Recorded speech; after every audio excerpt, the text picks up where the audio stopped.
Watson Crick model, जो Watson और क्रिक ने 1952 और 53 में दिया था।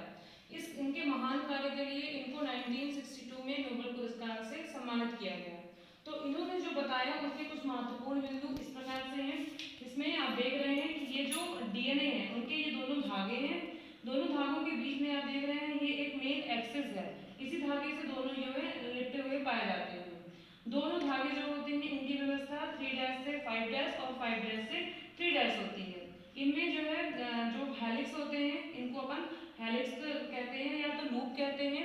लूप की जो पूरी टोटल दूरी होती है, लंबाई होती है, वो 34 एंगस्ट्रॉम होती है और इनमें 10 न्यूक्लियोटाइड्स होते हैं और इनके पूरे न्यूक्लियोटाइड्स के बीच की जो दूरी होती है वो 3.4 एंगस्ट्रॉम होती है। फिर इनके दोनों यहाँ पे जो न्यूक्लियोटाइड्स पाए जाते हैं एडेनिन, ग्वानिन, साइटोसिन और थाइमिन, इनके बीच में जो बॉन्ड बनता है उसको हम कहते हैं फास्फोडाइएस्टर बॉन्ड। लेकिन जो दोनों धागे हैं इनके बीच में जो बॉन्डिंग होती है उसे कहते हैं हाइड्रोजन बॉन्ड। फिर जो लेफ्ट वाला डीएनए का धागा होता है उसे हम बी डीएनए कहते हैं और जो इधर वाला होता है राइट वाला उसे हम जेड डीएनए कहते हैं। कभी कभी क्या होता है कि जैसे अभी आप लोगों को बताया कि एडेनिन, ग्वानिन, साइटोसिन और थाइमिन, इसके स्थान पे एक ही प्रकार के न्यूक्लियोटाइड्स की पुनरावृत्ति हो जाती है, मतलब कि वो रिपीट हो जाता है, तो इसे हम कहते हैं रिपीट डीएनए।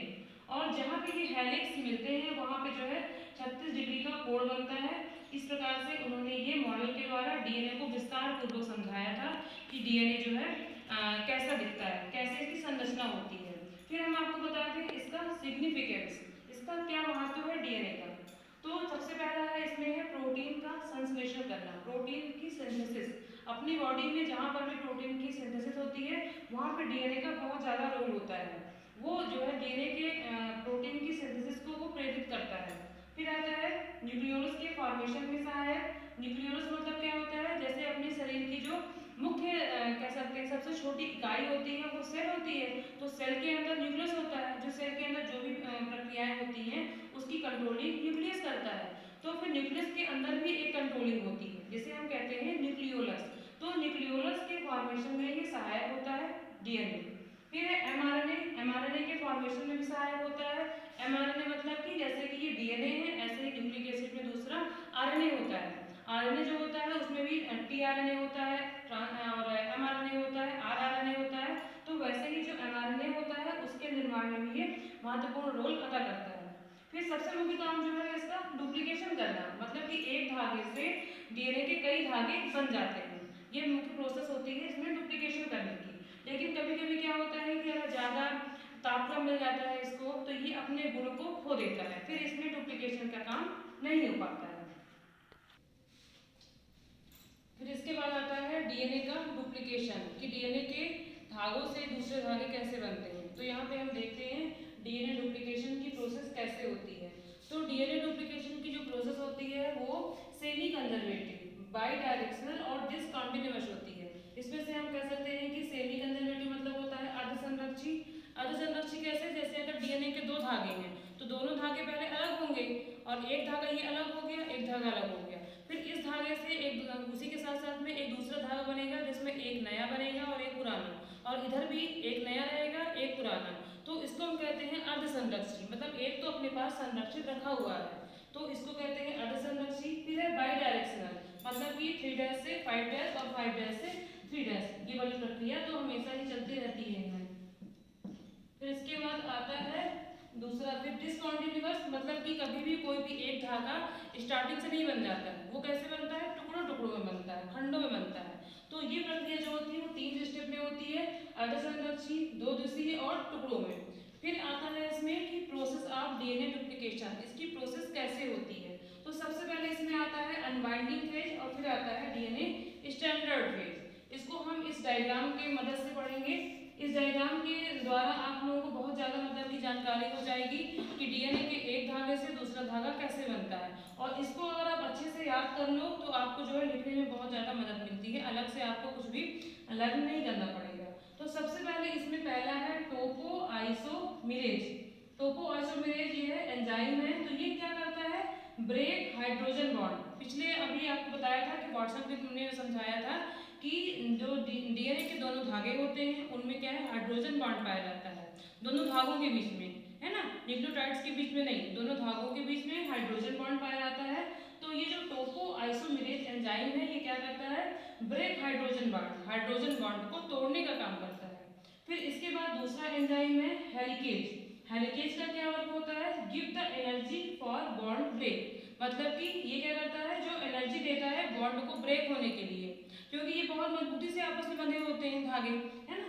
तो जो हेलिकेज होता है वो इसको एनर्जी देता है ताकि वो जो जो आपस में जुड़े हुए हैं वो अलग अलग हो जाए।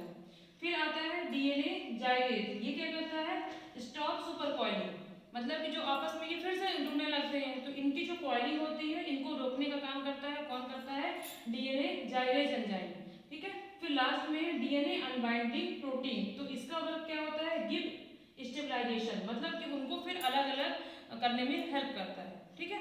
तो ये चारों प्रकार के जो है एंजाइम्स हैं, इनका वर्क आप इस डायग्राम के थ्रू अगर समझ लेंगे, याद कर लेंगे, तो आपको अलग से इनके साथ में फिर से याद करने की जरूरत नहीं पड़ेगी। सिर्फ आप ये लिखिए अनबाइंडिंग फेज, है ना, अनबाइंडिंग फेज के अंतर्गत एंजाइम्स का नाम याद कर लीजिए स्टार्टिंग से कि पहले क्या आएगा, तो पहले आ गया टोको आइसोमेरेज, हाइड्रोजन बॉन्ड तोड़ दिया दोनों को, है ना, और ये धागे जो है धीरे धीरे अलग हो गए। फिर ये क्या कर दिया कि जो है एनर्जी देता है, क्योंकि एनर्जी की आवश्यकता होगी इनको तोड़ने के लिए। फिर अलग अगर ये हो गए हैं तो ये क्या करेगा, वापस ये ना जुड़े, इसके लिए ये इंपॉर्टेंट रोल अदा करता है डीएनए जाइलेज। इसके बाद फिर आता है इसमें डीएनए अनबाइंडिंग प्रोटीन, तो ये धागों को क्या करता है, फिर से स्टेबलाइजेशन में मदद करता है कि ये फिर से आपस में ना जुड़ जाए। फिर इसके बाद नेक्स्ट स्टेप आता है इसका डीएनए स्टैंडर्ड फेज, यहाँ से डीएनए का जो है नए धागे बनना स्टार्ट हो जाते हैं। तो सबसे पहले इसमें आता है प्राइमेज एंजाइम, तो ये क्या करता है, start DNA synthesis from RNA primer, है ना, डायरेक्ट डीएनए का कोई भी फ्रेगमेंट नहीं बनता है, पहले क्या बनता है, आरएनए प्राइमर, है ना। तो सबसे पहले डीएनए की जो प्रक्रिया स्टार्ट होगी उसमें आरएनए प्राइमर बनेगा, इसकी मदद से, प्राइमेज की मदद से। फिर आ जाएगा इसमें पॉलीमेरेज फर्स्ट, तो पॉलीमेरेज फर्स्ट का काम क्या होगा, form first DNA segment with help of RNA polymerase, मतलब कि आरएनए पॉलीमेरेज की मदद से डीएनए का पहला टुकड़ा बनेगा, धागा नहीं बनेगा, टुकड़ा बनेगा। फिर इसके बाद तीसरा एंजाइम क्या है, पॉलीमेरेज थर्ड, तो पॉलीमेरेज थर्ड क्या करता है, form many DNA segments replace RNA primer, क्योंकि आपको पता है कि डीएनए का एक धागे या एक टुकड़े से बहुत सारे डीएनए खुद बन जाते हैं। तो जब एक तो बन गया टुकड़ा, इसकी मदद से बना वो आरएनए प्राइमर की मदद से, अब क्या करेगा कि ये इसको रिप्लेस कर देगा, कौन करेगा, पॉलीमेरेज उसको रिप्लेस कर देगा आरएनए को, और जो एक टुकड़ा बन चुका है डीएनए का उसी से बहुत सारे डीएनए के टुकड़े बन जाएंगे, ठीक है, समझ में आ गया। सबसे पहले क्या होगा, start DNA synthesis from RNA primer की मदद से जो है इसका संश्लेषण स्टार्ट हो जाएगा। फिर दूसरी प्रक्रिया में क्या हुआ, पॉलीमेरेज फर्स्ट, उसने क्या किया, segment with help of RNA polymerase, पहला डीएनए का कण बन गया। अब एक कण जब टुकड़ा बन गया उसका, तो उससे बहुत सारे जो है बन गए डीएनए के सेगमेंट्स। अब जो लास्ट में आता है डीएनए लिगेट एंजाइम, ये क्या करेगा, ज्वाइन विद डीएनए सेगमेंट्स, जितने के डीएनए के सेगमेंट बहुत सारे बन गए हैं उनको क्या करेगा, ये जोड़ने का काम करेगा। तो इस प्रकार से ये टुकड़े जुड़ जाएंगे और एक धागा बन जाएगा। ये प्रक्रिया चलती रहेगी हमेशा, जब तक ये पूरा इसका जो काम नहीं होगा, ये प्रक्रिया हमेशा चलती रहती है जब तक मनुष्य जिंदा रहता है या कोई भी सेल जिंदा रहती है। ये सब प्रक्रिया हो गई। फिर इसके बाद इसमें एविडेंस बताया गया है कि इसके क्या प्रमाण हैं। तो इसमें पहले बताया गया है कि ये सेमी कंजर्वेटिव है ना, मतलब कि एक धागा नया, आप देख रहे हैं एक धागा नया है, एक धागा पुराना है। बाई डायरेक्शनल, मतलब कि 3 डैश से 5 डैश, 5 डैश से 3 डैश की प्रक्रिया ये चलती रहती है। फिर बाद में बताया गया डिसकंटिन्यूअस, अभी आप लोगों को बताया कि ये सेगमेंट जो है हमेशा मतलब कि सेगमेंट्स के थ्रू बनता है, एक पूरा पूरा धागा नहीं बनता है। तो आज आपने टॉपिक में पूरा पढ़ लिया कि मॉलिक्यूलर स्ट्रक्चर डीएनए का कैसा है, डीएनए की खोज किसने की थी, इसमें शुगर कौन सी होती है, फास्फोरिक ग्रुप कौन सा होता है, और इसके बाद आपने पढ़ लिया वाटसन क्रिक मॉडल, उन्होंने वाटसन क्रिक ने इसको अच्छे से समझाया था, है ना। इसके बाद फिर आपने पढ़ लिया कि डीएनए का डुप्लीकेशन कैसे होता है, एक धागे से दूसरा धागा कैसे बनता है। अब ये टॉपिक जो है एग्जाम में बहुत ज़्यादा इंपॉर्टेंट है, ये हमेशा आता है, या तो आ सकता है कि इसका मॉलिक्यूलर स्ट्रक्चर बताइए, अगर ये नहीं आया तो ये आ सकता है डीएनए का वाटसन क्रिक मॉडल, ये तो बहुत ही ज़्यादा इंपॉर्टेंट है।